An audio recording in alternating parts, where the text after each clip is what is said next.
বর্তমান বাজারটা ঠিক আছে ভাই। 30,000 তেমন কিনা যায়। আর লাল গরু কাস্টমারটা কম বুঝছেন, বাইরের কোনো কাস্টমার নাই।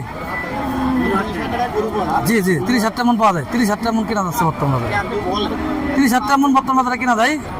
কুরবানির কাস্টমার কম আছে হাটে, তবে আশা করা যায় কুরবানি দিতে বাজার মোটামুটি ভালো হবে, যেহেতু বর্ডার বন্ধ, বর্ডারে গরু নাই বুঝছেন।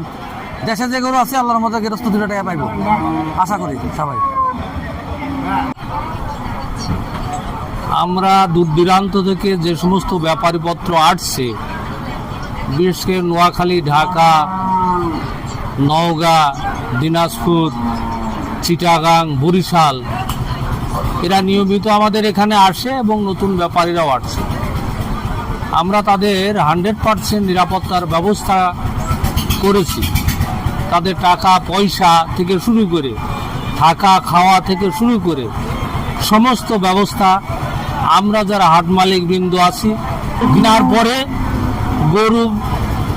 কিনা গরুগুলি আলাদা জায়গায় রাখার জন্য আমাদের আলাদা মাঠ আছে।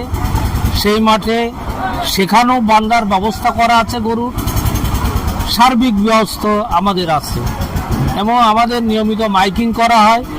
হাটে কোনোরূপ সুবিধা অসুবিধে এর কোনো অভিযোগ যদি থাকে, আমরা মাইকিংয়ের মাধ্যমে নিয়মিত ব্যাপারীদের এবং ক্রেতাদের বিক্রেতাদের ব্রিফিং করি। এইভাবে আমাদের হাট পরিচালনা করে আসছি।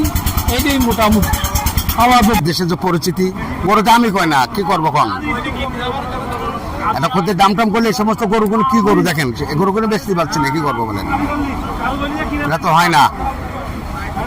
আসলাম গরু কিনতে বলছেন, কিন্তু গরুর দাম অনেকটাই বেশি, কিন্তু ক্রেতা সব বাইরের ব্যাপারেরা বেশি ঢুকছে, লাল গরুর সংখ্যা দ্রুত বিক্রি হয়ে যাচ্ছে, এই আর কি। আর ক্রেতা আমাদের ছাগল যে পরিমাণ এখানে হচ্ছে তাতে আগের তুলনায় এখন অনেকই কম।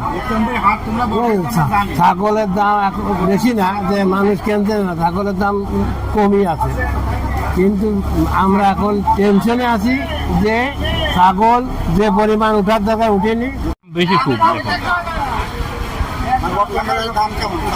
খুব বেশি এখন। দুটো ছাগল কিনেছি 42,500।